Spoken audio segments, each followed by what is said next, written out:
So when I competed in 2014, I became the Bikini World Champion in 2014. There were like rumors that I was fitted for my crown prior. Do you remember that? I absolutely heard these rumors. I think I did a good job balancing the two things of learning what healthy competition is and learning how to empower and connect with women. It was incredibly difficult and challenging and hard, and I can now always wear that with a badge of honor.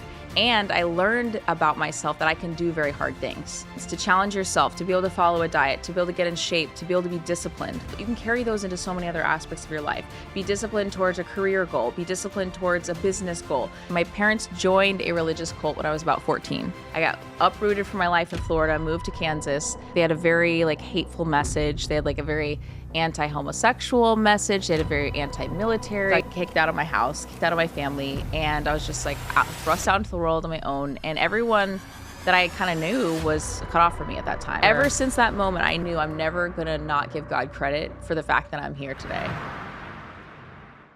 All right, guys, welcome back to another episode of the Power Alphas podcast. And today's guest is someone I've got a lot of love and history with. We go way back to our WBFF Bodybuilding days, but not just as fellow competitors. I actually helped Lauren with her posing and stage presentation back when she was first stepping into the world of WBFF. From practicing turns to fine-tuning that stage presence, I got to see her fire and drive up close. And let me tell you, I knew right then she was going to dominate, no pun intended. Since then, Lauren Drain Kagan has become so much more than a fitness competitor. She's a former nurse, best-selling author, WBFF pro, mama, and a total powerhouse when it comes to speaking her truth and living the life in her own terms. From leaving behind a controlling and controversial religious group to building and thriving fitness brand, dominating the content game, and inspiring women everywhere to take back their power, her journey is one that's real, raw, and seriously inspiring. Today, we're getting into all of it: faith, fitness, freedom, spicy content, motherhood, and how reinvention is always possible, no matter where you're starting from. Lauren, I'm so excited to have you on the show. Welcome to Power Alphas. Wow, thank you for that intro, Mandy. I love that. That's welcome. Excellent. Now I feel wow, I inspire, I motivate. It's great, right? I'm Yes. I'm going to actually use my little card here. Love it. But no, I really appreciate you coming on the podcast. Yeah, I'm glad to be here. It's so crazy how much history and how long it's been since we both competed with WBFF. I know. How long has it been? It's been at least 10 years. Well, 12? 2014.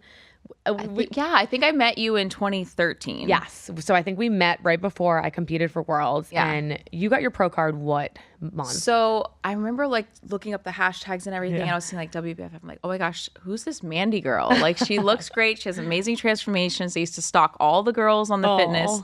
And I was just like, oh, okay, I need her butt for sure, 100%. So who does she train with? How does she train? What is she eating? I needed to know. And then just your stage presence. You had a very commanding presence. Thanks. So I was just like, okay, she works it. She knows how to walk. I was not a natural when it comes to the walking. Really? Not a natural I don't remember poser, that. not a natural walker. I didn't know how to slow it down. Yeah. I was very much I wasn't a dancer. I didn't have certain types of body movement, history. Yeah, I didn't have any of that. Yeah, so for sure. I always had bigger arms and bigger legs growing up. So I was like, okay, I'm more muscular build. This is going to be good. Bodybuilding's going to be good for me.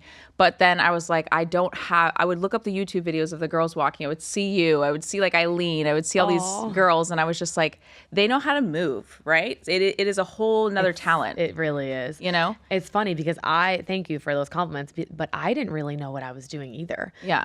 Eileen helped me a little bit with the posing. And I think when I first just stepped on stage, it was one of those moments, and you could probably relate that I just felt I'm like, oh, this is something that I'm naturally good at, but I never thought I would do this ever in my life. Yeah. And I remember my ex at the time, Michael, which you had met, he even said, he's like, wow, this is definitely something for you. We didn't know where the future, was going to take and where it was going to go, but it was something. And then obviously fine tuning and getting more confident out there. But I did just have this overall confidence at first. Yeah. But I did have a lot of learning to do. So it's cool how much you learn and grow from other people as well. Not Absolutely. just, especially when you think you know what you're doing, but then you look back, you're like, oh, yeah, I didn't know what I was doing. Exactly. It was so crazy because I feel like back in 2013, it was still like the beginning days of Instagram. Like we were all still learning about what it wasn't even an influencer term yet. It was just like you follow people or that's it. And you're inspired by whatever's going viral. And I remember like looking up girls with abs. I would just like type in abs or girls with abs, and I would find people that I was inspired by.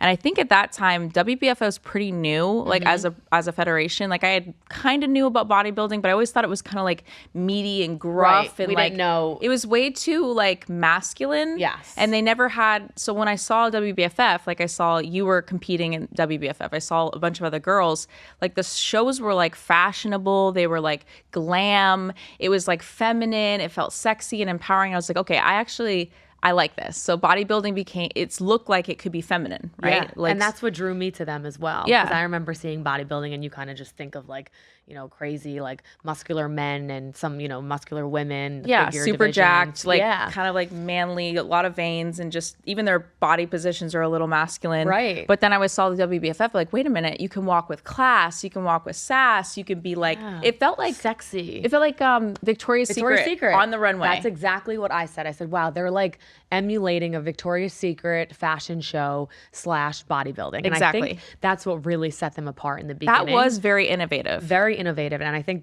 that was very smart, I think. Like marketing wise? Yes, like that was amazing. Because I think some women would look at that and be like, because I mean, I don't know about you, but I loved watching Victoria's Secret Angel Show. 100%. And I always wanted to be, I'm like, Loved I want to it. be an angel one day. The big feathers, wings, the wings, like the jewelry, and the fact that they walked with such confidence. Amazing. You would never think a walk is hard to do, but Until it you is get out there. actually really hard, Very especially hard. in heels. Yes. And you think you think just walk, and there's so many little details that go into it. Yeah. But okay, so we obviously met, WBFF Days. I was competing at Worlds in 2014. Did you compete in Worlds 2014? So I think I started competing in very early 2013, like maybe like March, April, May-ish. Okay, so we that was my first show ever. Wow. And I did like a 12-week prep. So I was on this crazy diet. It was like the worst diet I've ever been on. It was like white fish, asparagus, Brussels sprouts. I think I did Mrs. Dash. Oh, Mrs. Dash. Mrs. Yes, Dash. yes. I didn't even have. Wait, do you remember Flavor God? Flavor God. Flavor God. They sponsored me. I got Same. $50 a week. Same. Looking back, I'm like, I was like, And how much racking it. flavor is in Flavor God? I mean, it's not as good as you would think. No. So, but we know how to market it. For sure. We're like, sprinkle this on your food.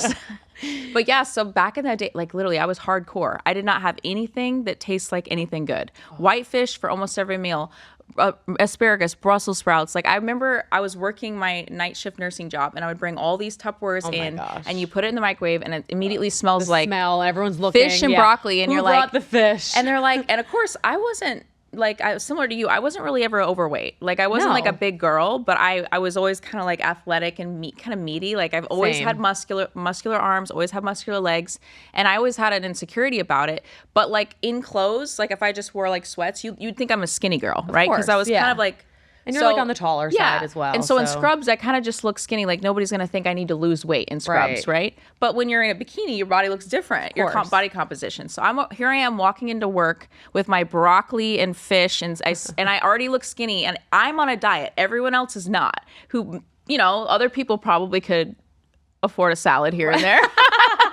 But so I look ridiculous. But I look ridiculous. I'm like, the skinny girl is on a diet. She's eating the worst food ever, and she needs to get skinnier. So people just didn't get it. The diet, didn't get it. And they were eating all the time. And that's what brings me to something I wanted to ask you as well. So you were doing this prep while you were a full-time nurse. Correct. And were you working night shifts? Yes. Wow. It was insane. This was probably one of the most insane times of my life because I was working so much. Like now, it's hard to even look back at it because I would work 12-hour shifts, 3 12-hour shifts, sometimes 4 or 5 a week, because what I was doing is I was picking up extra shifts to afford WBFF because back then that was an expensive hobby. And I didn't have the money. It was not cheap. No, so I had to work extra shifts to be able to afford the entry fees, the glam, the bikinis were thousands of dollars. Thousands, yeah. Hair and makeup, like the tan, all the whole nine is a very expensive hobby.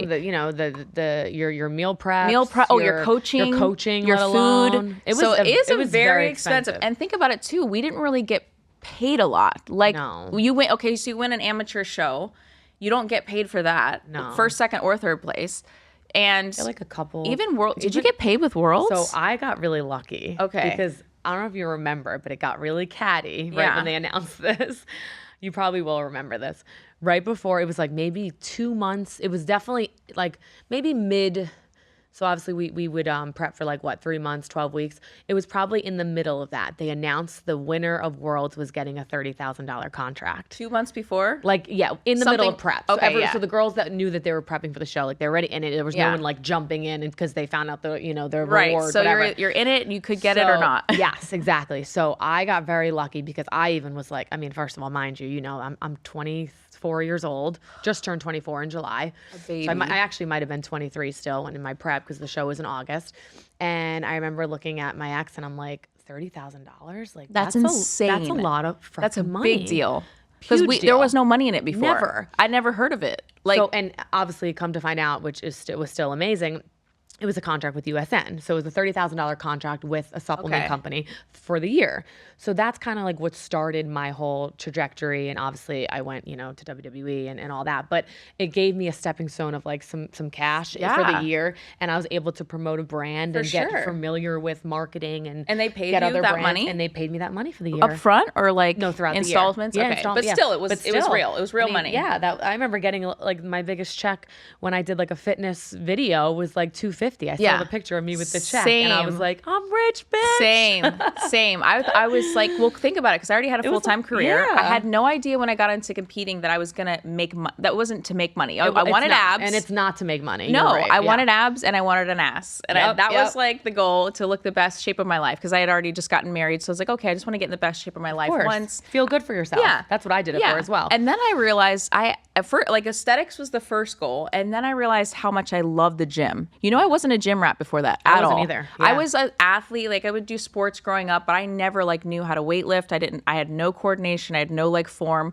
And I learned all that stuff during prep, and I loved it. I loved the fact that you could transform your body very fast. In 12 weeks, you go from anything. You can go from fat to lean. You can go from skinny fat to ripped. It's amazing. It's crazy. And I think that's the biggest takeaway when it comes to competing, because we can get into the logistics and the politics involved and all the things. Because there are like anything. But I think the biggest thing is the progress and the confidence. It's addictive. And oh my gosh. I remember the first time I always had a little bit bigger legs when I was younger, but I was shorter than you.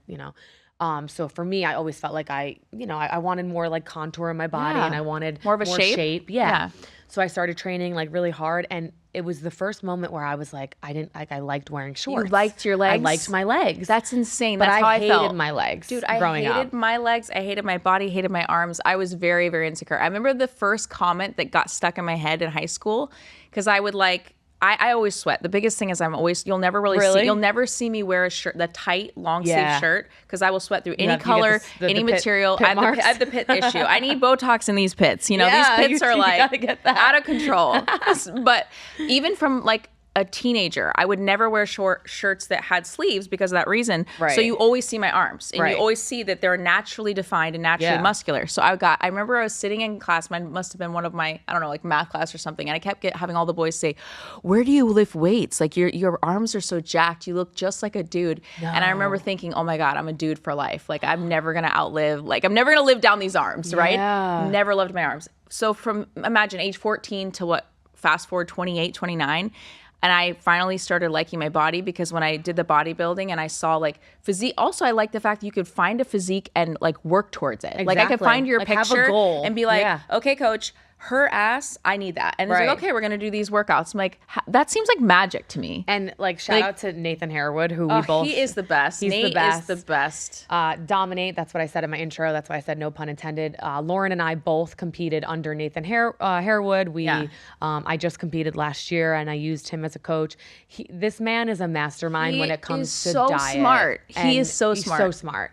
Like Lauren just said, like, hey, I want that. Like, there's little things that you want to fix. Yeah. He's a boss at literally, it. I'd be like, I love her obliques. I don't want my arms too big. I want this. I want that. And literally, I got that physique. And each prep that you do, you could do like, I mean, you prepped for like a year with him one time. I remember for Worlds, right? And I think I did like a maintenance program afterwards, which is important. But you got so, like, your waist got so lean. Your ass and your leg look amazing. Thank you. And then you like, I don't know how he does it, but he can make almost any girl look super curvy and feminine and beautiful and muscular and lean. He's amazing. And he feeds you real food. Oh, well, that's the best part because you talked about like the fish and stuff. The worst diet. I'd never had fish with him. Even up until my prep, luckily, thank gosh, because the tilapia shit, I'm like, I can't eat this shit. I can't even touch it anymore. No, it's disgusting. I never had to have fish. Last year when I competed again, I maybe did it a little bit like the week of, like instead of, just having like the most lean protein, but I never really had to do fish, which was like a game changer. I think he told me a little bit about like, cause I was really hyper focused on you. You were one of my favorites, and also remember Brittany Kutu? Yes, of course. Okay, so you two are my favorite asses on the planet. That's so funny. It was the Brittany ab was and always ass. like thicker too, which but was both good. of you had, and I think were you a gymnast or something growing up? I did a little bit of gymnastics. Okay, but to say gymnast, I wasn't really. Here's what I've noticed about body styles, because you two had a very similar body style. I think you took first and she took second. She was second, yeah. So, I don't think she liked me for that but reason, probably not. But listen to this. I have a funny story too. You both looked amazing, and even before you guys won first and second, I already knew I wanted to look like one of you one day. And when I asked her training, she'd been in gymnastics for God knows how many years. So you build the legs, right? You build the obliques through that, and then when you bodybuild, similar too. But I asked Nate, and I was like, how do I get Mandy's obliques in her ass and everything? So funny. And he's like, well, we can work on it, but listen, like that like those obliques take years to build. Yeah, it's and like, I think just everyone's bodies are different. Yeah, but I was like, no, I'm hiring you, and I want her body, and I got it because you did. You looked amazing, girl. I was on prep for almost 2 years straight. Actually, we have a photo of when you were on stage. Yeah, let's look.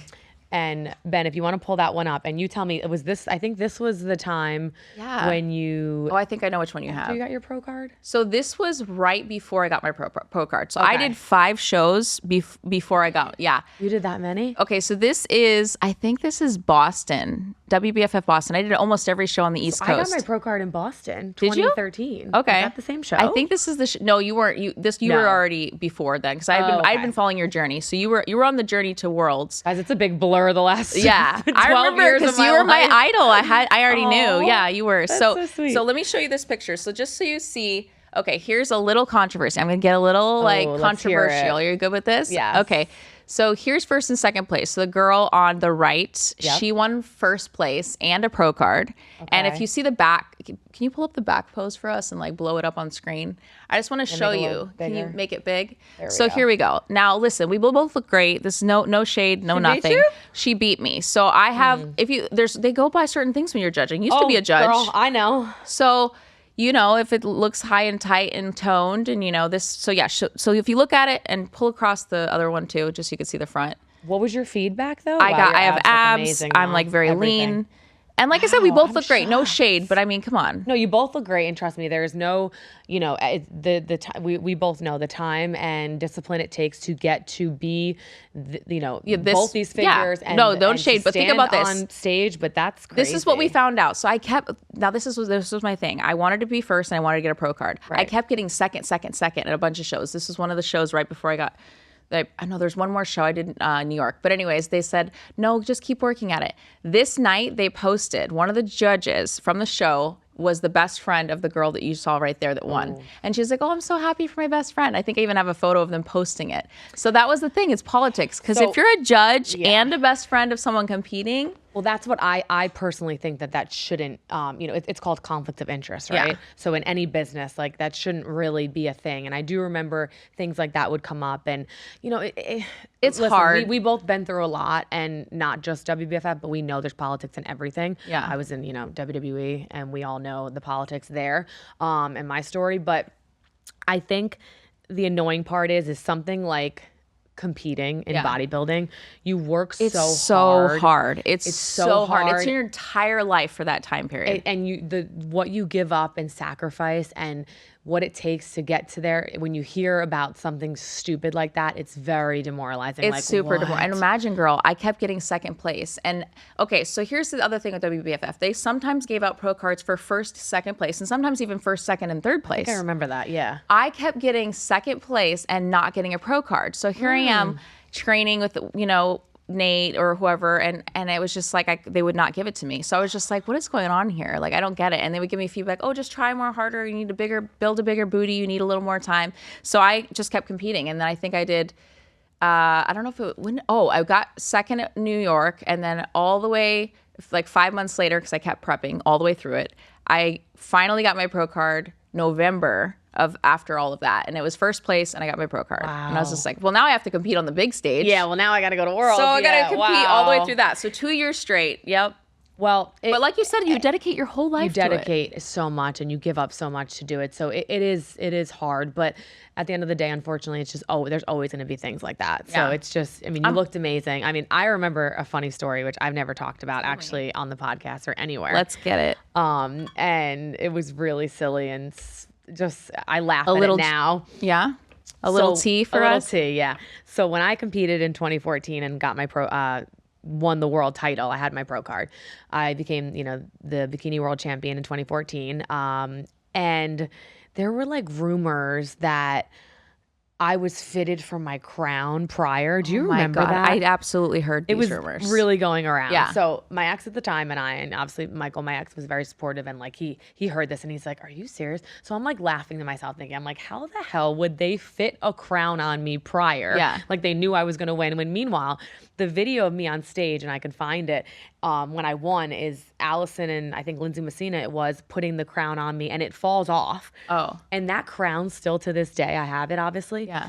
It doesn't fit my head. Oh my gosh. And last year when I was competing, and I wanted to so bad to like stop everything and just be like, see, this shit wasn't oh my gosh, fitted like, for me. You know, like if the glove doesn't fit, if the crown doesn't fit. Meanwhile, 10 years later, it's all new people. It was so different when I just stepped on stage, and everyone would be looking at me like, bitch, we have no idea what you're talking about. But it was falling on my head, and I was in line to do the intro. They do the intro with all the pros at a world show.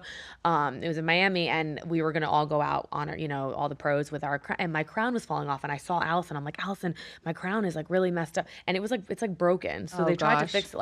So in my head, I'm just laughing. I'm like, I remember this over 10 years ago. These bitches started a rumor saying that the crown, like it was predetermined that I was winning. Like, shut the hell up. Come on, really? Yeah. You did, bitches, I look better than all of you. Get the fuck out of here. No, you honestly earned it for sure. Like there's no question. Really hard. That wasn't a scam for you to win that year at all. No, I didn't think so. No. But I was also like, just like how you say, we look at someone, and who I loved, Lindsay Messina's presentation. Remember Lindsay? Because she won like 3 years prior to me. Yeah, she looked great. She was like the bikini pro. Yeah, OG. She just had such good stage presence, and her like turns and everything was great. Like her body was great very too, but sassy, very fluid, and very marketable. Yes, so she was extremely her face marketable. Is perfect Beautiful. Model. Yeah, she's exactly. Like she has 2 kids now, I think. Oh, does she? I saw Good for pictures her. on That's Instagram. awesome. Yeah. So anyway, going out, away from the WBFF talk, because we could talk for hours probably. Probably, yeah. Obviously, it puts a little mental toll on you, but I do have to ask, like, what would you tell your younger self of like someone that asks you, knowing what you know when you were younger, competing, and this isn't just WBFF, this is like bodybuilding in general. Okay. What would you tell someone that wanted to compete? There's so many things. There's so many, I know. Okay. First of all, it's worth it. Yeah. Because at the end of the day, I thought it was all about stage and placement and pro card, and that's not what I look back and I'm so grateful for. What I'm grateful for is that I had stuck to something that was incredibly difficult and challenging and hard, and I can now always wear that with a badge of honor. And I learned about myself that I can do very hard things, and that they're not as hard, or they're very rewarding to do hard things, to challenge yourself, to be able to follow a diet, to be able to get in shape, to be able to be disciplined. Because if you can carry those, you can carry those into so many other aspects of your life. Be disciplined towards a career goal. Be disciplined towards a business goal. Be disciplined in relationships. Yeah, like everything. It's a mindset that you have to get into. And I did not know I had that mental strength, because you think it's just physical strength, but it is mental strength. 100%. I know plenty of people that can work out that still to this day have never really dieted hard. hard. Some people don't need to, but some people do actually need to. And when I saw my body transform, it was a transformation of both mind and body. Like I felt like I could conquer the world. I had a new sense of like accomplishment, self-confidence. Yep. It opened up so many doors of like opportunity for me about myself. Like I just looked at myself different. I carried myself different. And I started to look at women differently too. Yeah. Like I used to, I wouldn't say I was a catty girl or a mean girl. Like I was always on the receiving end of catty girls and mean girls, like because I was more shy and like withdrawn and timid as a personality. Right. But I learned that women can empower each other and women can work together and we can build each other up and we could be like badass queens together. I learned that mentality in this industry. I love it. And that answer is perfect because that's exactly what I would say as well. Like people, but when we're younger, we don't realize that. We don't know. We're so divided. We're chasing kind of for that pro title that we're stepping on each other's toes. Yep. Mm-hmm. And it's and that's what I would tell. And this goes across the board. Like you said, it's not just competing, but this is everything in life. You know, when you're younger, you don't really realize. And now we're both a little older and we can sit here and say like how much we've learned from competing and how much of a blessing it was for the both of us, because obviously it opened up so many other doors for us. And, you know, getting into all the things that we got into, but like you said, empowering women and other women around us and working together and not looking at you like, oh, yeah. Yeah. But when you're young, and even though it's competitive, because it is competitive, and trust me, it is. Yeah. But it's like, it was a healthy competition. And I think I did a good job balancing the two things of learning what healthy competition is and learning how to empower and connect with women. Because I had never really been close with a lot of females my age. Like I said, I always was kind of receiving end of like the jealousy catty stuff. Yeah. And when I got this connection with really strong women, I knew that for the rest of my life, that's what I was going to want in my life. Is like women that empower each other and support each other. 100%. And then to learn things from each other, because the way society makes us, we're always competing. We need to be jealous. We need to cut down. Yeah. I don't even think the tables someone turned down to build us up. And like, now, that's not how it works. Yeah. So I would say that's the main I love thing that. That's awesome. Yeah. We go way back. You know, like I said, we could talk for hours here. But Ben, we do have a couple photos we got to show our people before we go on to the next thing. Yeah, let's do it. So Lauren and I, do you remember the photo shoot that we did and like the boxing picture that like went viral? Oh my God, I loved those photos. The OG, they went viral. That picture, everyone loved. Everybody loved it. It went everywhere. It was all over Fitspo pages. And it had thought like I would get into WWE. Like, oh my God, it was like I knew Mandy way back when. I remember posting it even like after you got into WBD. I'm like, me and Mandy go way back. We look like babies. We're cute though. Oh my God, so little. But remember the watermark? Look. Oh my God, we got to talk about the watermark. I always would tag with @LaurenDrainFit and you do Mandy Sacs, because the other one, there's another photo. Do you have another one of them? I think my thing was like Mandy Fit. Did we put it on there, the watermark? There's a picture of both of us standing side by side. Yeah, that one. Yes, so with the Dominate hat. I thought it was But like, so look cool. at our bodies. Like Nate got us in such sick shape. I never had we curves. Did look great. I never had curves before this. Yeah, like I was a very little bit more straight too, because even God, this one. Look at this. It's so cute. But God, the watermark's in the corner. We used to put it like vertical. Well, because that was the OG way to go viral, is to oh my God, to tag, because all these pages would use it and not tag your photo. Right. Remember? So yeah, that if you guys, you know, people that are watching that don't know what the watermark is, because we're way past that. Way past. We would have to put a watermark on our photos because people would steal them and they would go. That's how we built our following. It is. And I talked about this with Sabby one Very day. intentional. Very. And he was like, "What? You would do what?" I'm like, "We would do shout for shout. It was an S4S, and we DM each other and be like, "Hey, let's do a shout for shout." What time you gonna do it? Yeah, what time should we post? And I would post you would post me. Yeah. And we'd gain each other's followers. But that's how we built our following. So true. Working together, collaborating. Yep. But the OG way to collaborate. Right, now there's like, you know. Now there's other ways. Yeah. You know what I mean? What about this one? I need a story on this one. You guys look so young. Oh my what the heck? Oh my gosh, so cute. Hey Ben, you want a story on this one? There's I got a good story there's on a little this one. there's something juicy. There's some tea here, guys. Okay. So get your tea. Get your tea ready. Well, first of all, this was when we were doing our, Eileen and I started doing that posing camp. We probably did like a couple ones. I forget which ones we did. But the girl all the way to the right, our right, obviously opposite of me, that one, after my ex and I broke up, she hooked up with my ex. Oh, no. Oh my God. Wait. Oh my God. Which, to be honest, it's not that weird because my ex and I were, totally done. And her and another girl who he's actually married to now. Another girl from WBFF. Brie. Yeah, these are all girls from WBFF, mind you. So he was just looking at the roster. He was just literally like, which ones do I remember from being on stage? He kind of has a type: fit, blondes. No, talk about a man that has a type, and his ex before me was like blonde. He loves blondes. But anyway, he dated her for a little bit, and then he ended up dating the other one and actually marrying her. So I wish them the best. We're grown adults, and it's fine. But it was just very funny because it's all of them were like first, second, and third place in worlds of fitness. You know what I mean? Like it's a niche market. But and they got my ex. Oh shit, too funny. So that's the story behind that. Is some one. tea. I like Isn't it. That good? Yeah. Well, when I we broke up, and then I remember exactly. He was in a picture with the two of them in Miami, actually at like Prime 112, I think. And the two of them are in between him. And I'm like, oh, that's awkward. I'm like, and I show it to, I don't even know if Savvy and I were together at the time, to be honest, probably not. But I was like, oh, that's weird. My ex is with the two girls that I competed with. Yeah. Huh. I know. Anyway. That's so funny. It's a small world. It's a small world. It's too small. It's way too small. But anyway, going away from that, we have so much to chat about.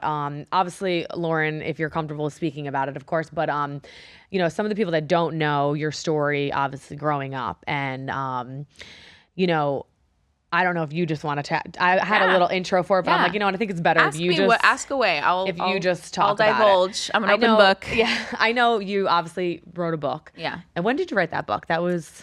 I wrote Banished, Surviving My Years in the Westboro. So from the Westboro Baptist Church. I think it was published in 2013. So I actually had it published right around the same time I started training. Oh, so it was kind of like right before. Yeah, right before. It was actually right before. So when Instagram first came out, you know, before people even using them at all, they were just posting like inspo pics, like food pics and stuff. I posted my book. It was one of the first posts I ever made. So my OG followers are from my book. Wow. Yeah, with the Westboro. So tell us a little bit about the Westboro and what, you know, kind of your upbringing, how your upbringing was. So at this point, everybody has seen documentaries on strange religious cults, you know, and it was one of them. And there's a couple documentaries out about it. There's like some BBC and things like that, Louis Theroux. So I was not raised from birth, but my parents joined a religious cult when I was about 14. Wow. And so it was a strange thing because it's such a weird age anyways. You're like super uncomfortable with who you are, your identity crisis. You're like going through puberty. Like I got uprooted from my life in Florida, moved to Kansas, started high school with the girls there. And I actually became fast friends with the girls in the Westboro because there was a lot of children. The parents all kind of had like 12 kids like per family. So but it was a pretty small church, non-denominational, and they were very they had a very like hateful message. They had like a very anti-homosexual message. They had a very anti-military. They were anti-Jewish. They're like very visible in the media. They would go do like prominent signs, holding like picket signs and stuff. God hates this, God hates that. Like very, very like old school. Like everyone's going to hell. God hates everyone. You got to be perfect Puritan to go to heaven. You know, it's just, it was quite a culture shock. But so I joined and I had to assimilate to this new lifestyle. And I was there for about 7 years. And then when I turned 21, it was actually shortly after I got my nursing degree, basically I got kicked out of my house, kicked out of my family. And I was just like thrust out into the world on my own. And everyone that I kind of knew was cut off from me at that time. So it was very strange because I went, you know, you go from a culture shock, okay, joining, and you have to cut everyone off from your former life. Then you're a part of it, and then I got cut off from everyone there. So they were my support network. They were just gone after that. So it was your choice to obviously leave this, or was it kind of more like? You know what? It's a good question because I had started asking questions in the church that were definitely like putting a spotlight on me, like, oh, this girl's not gonna go by everything we say. She's not gonna listen to everything we're doing. And I had a lot of questions like, what about when God says this or the Bible says that? And here we are over hating on everyone and judging everyone, you know? Right. So I think I definitely put a spotlight on myself that this girl's not gonna assimilate. She's not gonna listen. She's gonna cause a lot of drama. So I got kicked out. So it wasn't my choice to leave my home, but I was already ruffling feathers by being so like independent and rebellious and had these questions, and I challenged their theology. I challenged their like, is this really what God wants us to do, is go around like judging everyone and hating everyone? Where you started growing up a little bit and you probably were like, well, hold on a second. Like 'cause when you're young, you don't know. You don't know. You just kind of go with the flow. You go with what your parents tell you. You go. Yeah. So, you know, your siblings, obviously, did you have, how many siblings did you have? So I'm the oldest of 4.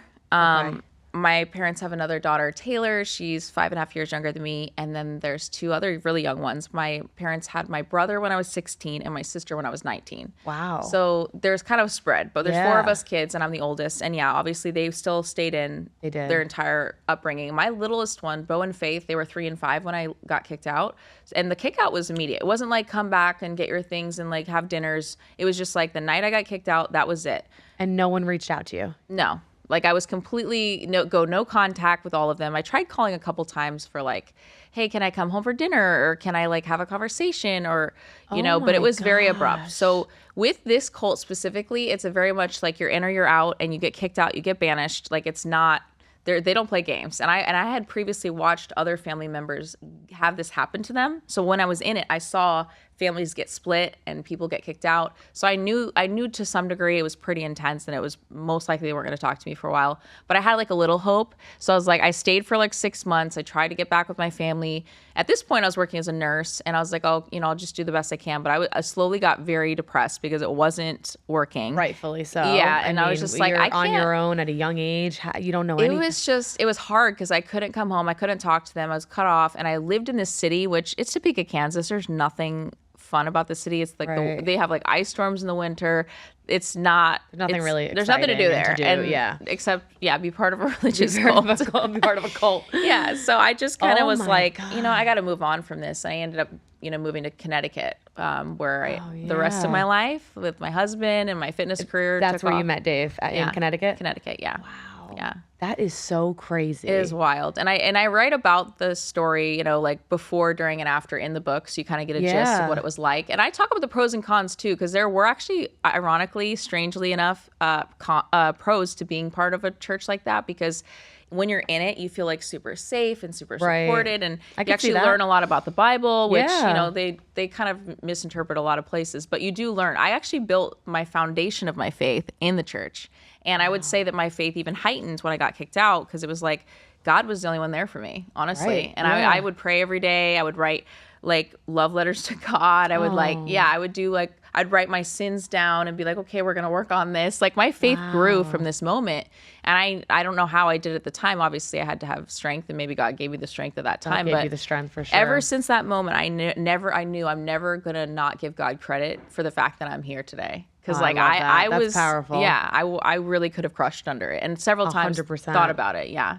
Wow. So. That's what I mean, the strength and resilience that, you've been, if people that didn't know this, obviously, and didn't know about your book, obviously they can, read and get all the details, because it's very interesting. Have you read it? No, I gotta read it. Okay. I gotta read it. You know this, the context. You've told me a little bit, but now I'm actually really There's also an interested to read audiobook, more. and it's in my voice. Oh, really? If you like audiobooks. Oh, Some people do. like Dave listened to it because he he? doesn't read. He doesn't read. Say, I just started reading a little bit, but maybe I'll do the audiobook. Yeah, girl. I like that.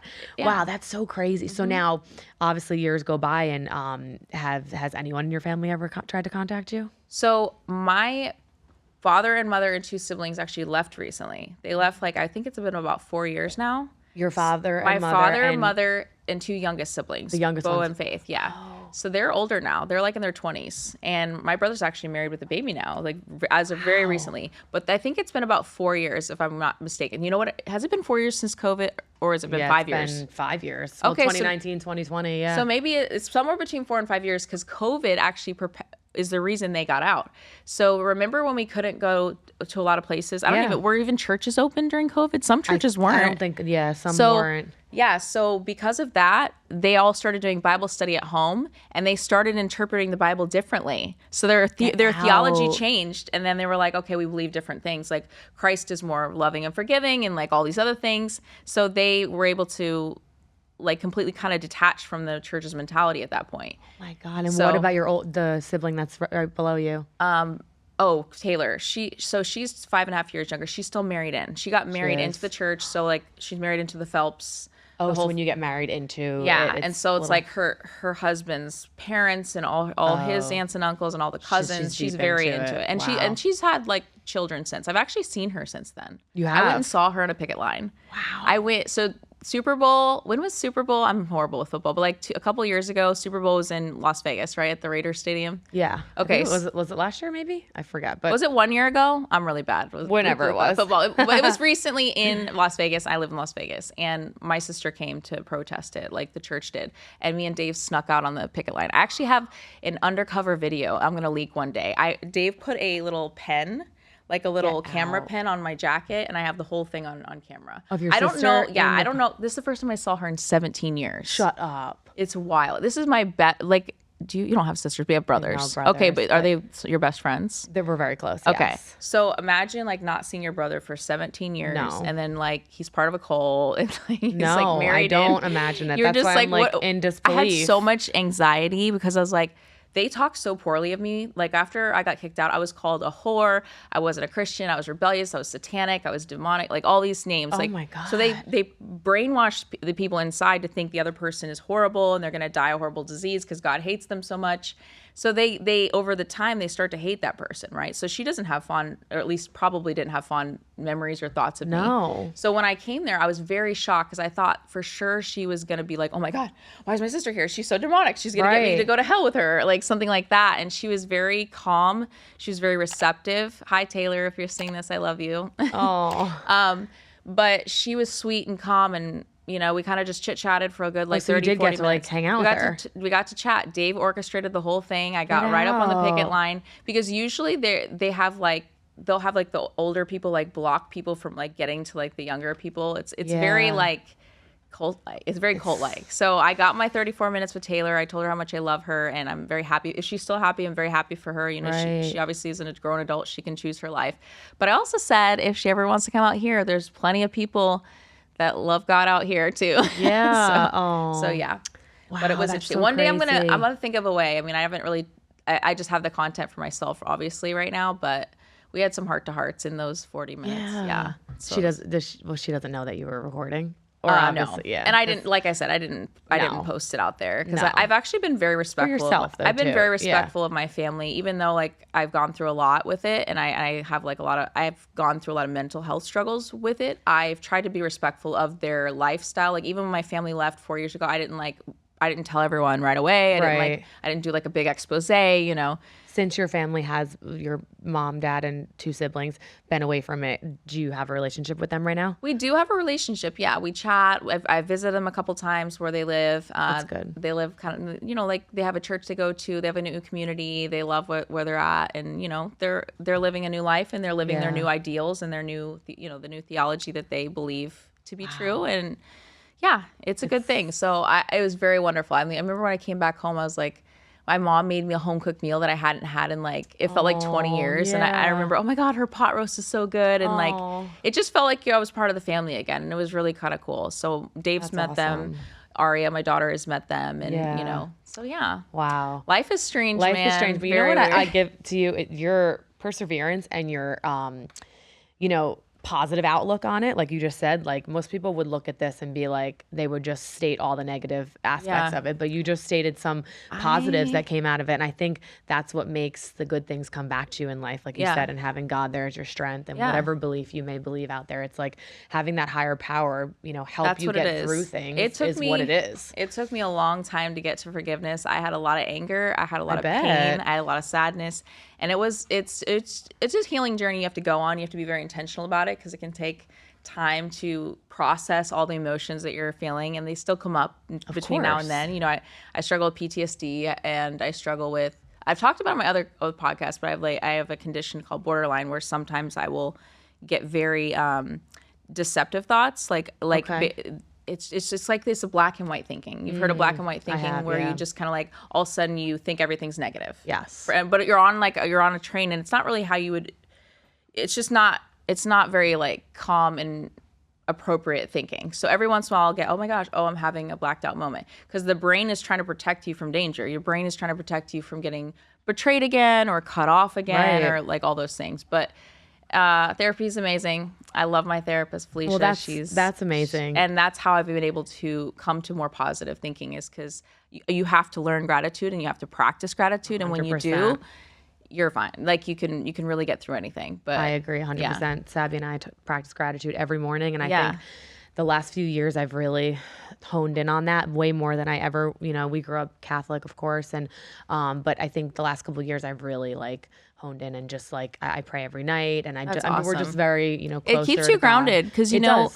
especially with like how you guys are, you're very successful. You've had an amazing career and you have probably so much more ahead of you to do. But it's with gratitude, I learned that it doesn't matter what stage of life you're at. You could be on top of the world with money. You could be top of the world with fame, attention, contracts, whatever it is, which I always strove for and thought this is the epitome of goodness, right? This is the epitome of success in life. If you don't have gratitude, your whole world will come crumbling down. It doesn't 100%. Matter if you have everything, because gratitude reminds you that even the small blessings are so enjoyable, and even the big blessings. But if you're always chase, because that was one of the things I think I did get a little off track on in my fitness career. I just chase, and I'm always looking at the next girl, the next contract, the next big thing, and I don't sit with how your life is actually perfect wherever you're at. Like, and if you're going through a struggle, that's part of it, and that's your lesson.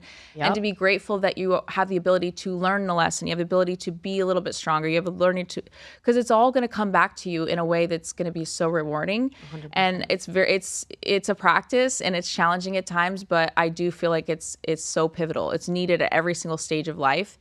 And when you just chase, and it's actually harder to get gratitude afterwards because you haven't been practicing it. So your mindset just goes depression, like anxiety. And like you said, we talk about this all the time. If you're just chasing, you're never going to enjoy the moment ever of climbing to that. It's always about the climb to get to where you are. And Sabby and I talk about it all the time. That's true. Being with him when, a few years ago when he wasn't in the best place, it's like, looking at him now, like we joke, but it's it's sweet, it's nice, it's like to enjoy the little things. Like we enjoy having our coffee in the morning and right now, like this moment. And it's not about what are we doing tomorrow, or did you just sign that it's deal? Easy to look at what are we gonna do in a couple of months? We have to stress about it, and life is just so short. It's happening right now. Exactly. And the thing is, like, you think that moment is gonna be the epitome. It could be like your wedding day, it could be like the day you got in the best shape or whatever it is. That day will be great, right? Yeah. But what about the rest of your life? What about all the days before, all the days after? And then if you only lived for that day, the very next day you'll be depressed because it's not that day. It's not my wedding. It's not. The highs are great, but the great. lows are. But if you way don't worse. but the regular days will become low. Exactly. Because you're not living in them. You're comparing them too. You're comparing them. And if you're going to compare to that high, it's never going to be up to that expectation, and you're never going to enjoy.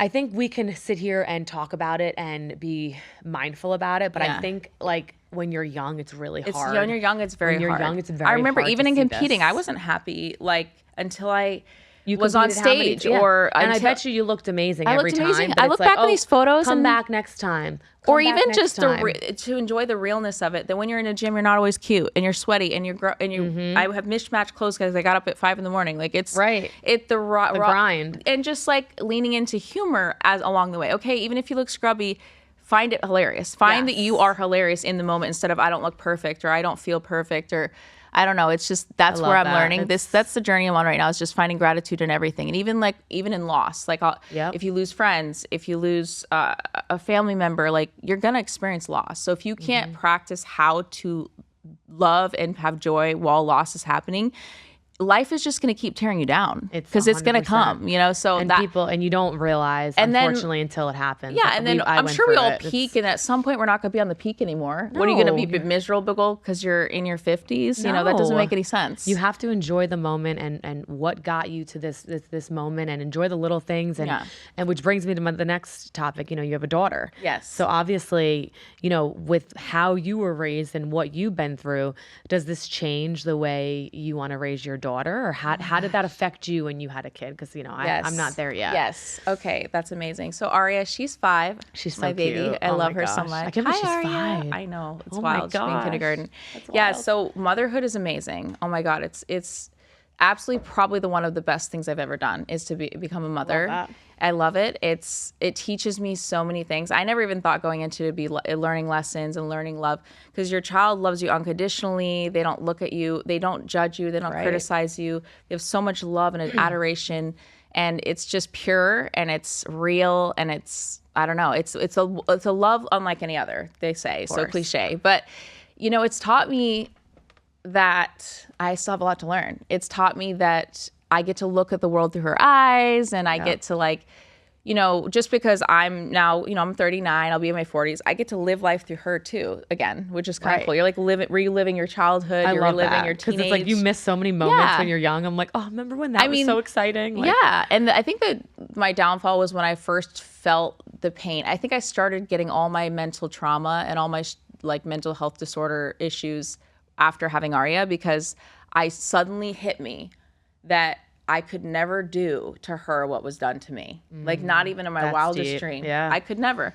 And so I'm just like over here, and like it'll jar me sometimes, because like, yeah, obviously we all make mistakes, and I forgive my family and I forgive them, but abandoning a child or rejecting a child is just so foreign from my concept. And probably because of what happened to me, that probably shaped me in a good way. So I take it as like, wow, this actually taught you to never treat someone that way, to never abandon friends, to like to never abandon people altogether. Because even when I have like breakups with people, you know, people come and go out of your life, of course, in the back of my head I always think, I would still pray for them, I still love them. Yeah, you don't wish bad on them. I love them from afar. Like I'm not over here like, I want evil karma to happen to them. Like I just don't, you know? And I think because of what I went through, I have that grace for people, because life just is freaking Looney Tunes. It'll go up and down. People will care for you, they won't care for you. But I love a redemptive story. Like that is I'm one of those girls that loves the underdog. Like if we're gonna root for like team, I'll be like, oh, let's go underdogs. Like I love a good redemptive story. So to me, when people are doing poorly, or you see someone like spiraling out of control with mental health, I'm always rooting that they get better. I don't care if it was my enemy. I'm like, you better fucking kill it. You know? And you want even if you were my enemy, I want you to eventually one day kill it. Like a little karma, maybe while I'm angry. Maybe along the way, like a little touch of karma. But then also after you get your karma, I want you to win. You know? Of course. So, because the more you see good in other people and you want to see good out of them, then the more positive outlook you have, I truly believe the more that the good that comes back to you. And that's karma. That's I good really karma. Do believe in karma. I believe that you're going to repeat your life lessons, like through God or the universe, whatever, if you don't learn them. And now I can appreciate it. I used to hate it. I'm like, oh my God, I brought my own karma. Like, what the hell? It's embarrassing. It's shameful. But then I'm like, but everybody's living that same life. Everybody's getting karma on them too. It's 100%. It's not just you. Well, and you touched on like a little bit of the mental health aspect, and I do want to go into a little bit of that, because we've all dealt with obviously mental health in our day, and you know, my family, unfortunately, I think really struggle with mental health, and I think it's not talked about so much, because I think the way we were raised was very much of, you know, the men have to be tough and strong. And, you know, my dad is old school, conservative Italian. And, you know, you don't really talk about your feelings that much. And I talk about this a lot on the podcast with Sabby as well, because I think Sabby is very good when it comes to talking about his feelings, being vulnerable. I think his mom had a lot to do with that, because his dad is also like similar to my dad, not in the emotional aspect, but just the you know, old school kind of Italian way. But I think it's so good to show emotion from a man, and I really do think my brothers, you know, unfortunately, that's the one thing that kind of they lack, because they can't express themselves. And at times they get upset about things, and then all of a sudden, you know, they bottle it up and they explode, or they hang out in their room for a week and they don't want to get out. And it's like, you know, not so much anymore, because they're grown and they have kids. But I think it's so important to talk about that with your children. And obviously you have a daughter, so you know, can relate to this, and she's little, but when she gets older, I'm sure. But it's so good to show their feelings, and I think we all been there. So obviously what you've been through your whole life, and being able to sit here and even talk about it, and not look back at your family like, oh, they're evil or anything like that. It's been a journey. Trust me. I had my moments where I wrote some very, you know, choice words and letters I had to get off my chest that I never said. For sure. You know, there's been a lot of pain and trauma that I've had to overcome. But like I said, I do forgive them, and I am making my journey. You know, my journey is my journey now, you know, to live my life with my family and my daughter. And I would say with what with her that has been impactful for me is that because I experienced such extreme shaming of myself, shaming of my behavior, shaming of my sins, like everything was a judgment, you know. I've learned to be extremely careful with her. I don't want her to ever be shamed about anything. You're not gonna be shamed about being angry. If you throw a tantrum, throw a tantrum. You're 5. Like you're 5. Even if you were 10 or 15 throwing a tantrum, okay, calm down. You're good now. Let's chat. Like tell me your emotions. And I'm never gonna make her feel like, even if she does something wrong, that it's such a simple crime. Because if you shame your child, they don't have any trust to share with you. And as they're learning and growing up in this world, which we all are, and we're all going to mess up and we're all going to do dumb things. Of course. Like, how am I protecting you if I'm making you feel unsafe to share your like questionable behavior? How am I going to make it safe? Do I want to make you sit over here and deal with your emotions by yourself? What if you get pregnant and you're a teenager? Why am I going to shame you about that? Like, that's you know what I mean? Like, I just don't understand. I'm destroying your trust in me, and I'm destroying your trust in yourself, because you're going to now like condescend yourself instead of be like, okay, I made a mistake, or what can I do differently? What can I do differently? Yeah. Right. My choice. I have life choices. They have consequences. Now I have to adapt and I have to evolve. So you want that comfortability of them being able to go to you and talk to you. And I feel like we lack kids that don't a little have bit that. growing In up. this generation, the kids do not come to their parents. They do not. That's why, and I don't know if this is triggering for some. My podcast is called Triggered. Which I love that name. Yeah. So we're all triggered by something. We're all triggered. It's trigger happy world we live in. Yep. But am I allowed to say the S word on this show? Suicide? Yes. You can block it out if you have to. So no, you can. I think that, and because I've been suicidal before a couple times and with mental health, and I can relate to the teens now that are going through this. I didn't feel it until I was in my 20s, like well after the church and I got kicked out.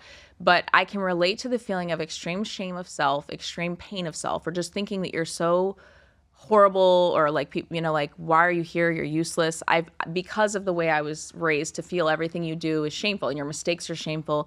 We'll cut you off for it. God will cut you off. You're not going to go to heaven if you are this way. But at the end of the day, we're all sinners. We all make mistakes, and we're learning and we're growing and we're trying to be better.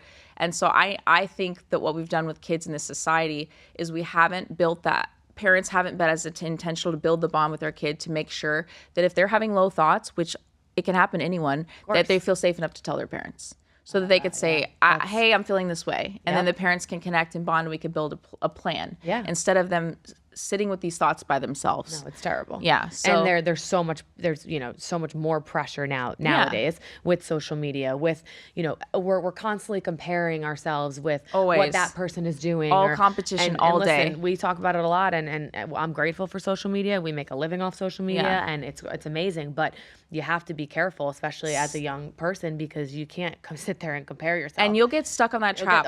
I've done it. I remember for a whole year when I was living in LA, and I was trying to chase this like fitness modeling career that I loved, and it was very fun, but I got caught up in it. And mind you, I'm in the peak of my shape probably that I've ever been in my life. Right. And I'm looking at other women who I think are in more peak shape, and they're a supermodel, or they've got something I don't have, right? Maybe more followers, maybe a tinier waist, maybe like smaller arms. And the comparison thing, what isn't there? I think there's like a Bible verse that says the comparisons of what is it? Comparison is the thief of joy. Okay. Comparison is the thief of joy. I like that. Yeah. So it really is. But I don't care if you believe in the Bible or not. If you need to know this quote, and you need to know it's real, because it's real. You will rob your life of happiness if you're always saying, oh, they have a better relationship. He's taller, she's skinnier. You're never, ever. Everyone is different. Everyone's and you different. can never compare yourself to anyone, because speaking about gratitude, if you're not grateful for everything that you have, and you're always comparing yourself to that person, and it could be fitness related, it could be job related, relationships. I mean, not for nothing. We see half these people on social media that, claim they have a good relationship. I don't know if you see, and all of a sudden they're break settling up for divorce. There's like, cheating. They look so happy though. And that's the thing. Even my own relationship, what you see is not what it is. It's perception. You know what I mean? Like, there's always things, and it's the world we live in. So obviously having a kid it's a scary world, because you have to kind of, show them that lead, and it's gonna be an interesting generation for sure, because you and I grew up not having social media our whole lives. Now we're adapting and we're using. But we knew how to live life without it. Obviously, our kids are not. They're gonna have to grow up with it, adapt to it. So you can't shelter them from it. No. You just have to teach them, like you said, the right mindset so they can handle it and not be too caught up in the comparison game. But yeah, I said Dave ran my social media for a whole year once when I was having anxiety about my posts, engagement, and this and that. He ran my entire social media for a year. But I will also say with, comparison of things in social media is, like if there were times, because I had that issue with my mental health where I didn't know how to stay either grounded in the middle, neutral, or positive. So my brain, as soon as it would get a hold of something negative, I would assassinate our relationship. Oh, we're so bad. We're not as good as this couple. We're not as this, or he's not as that.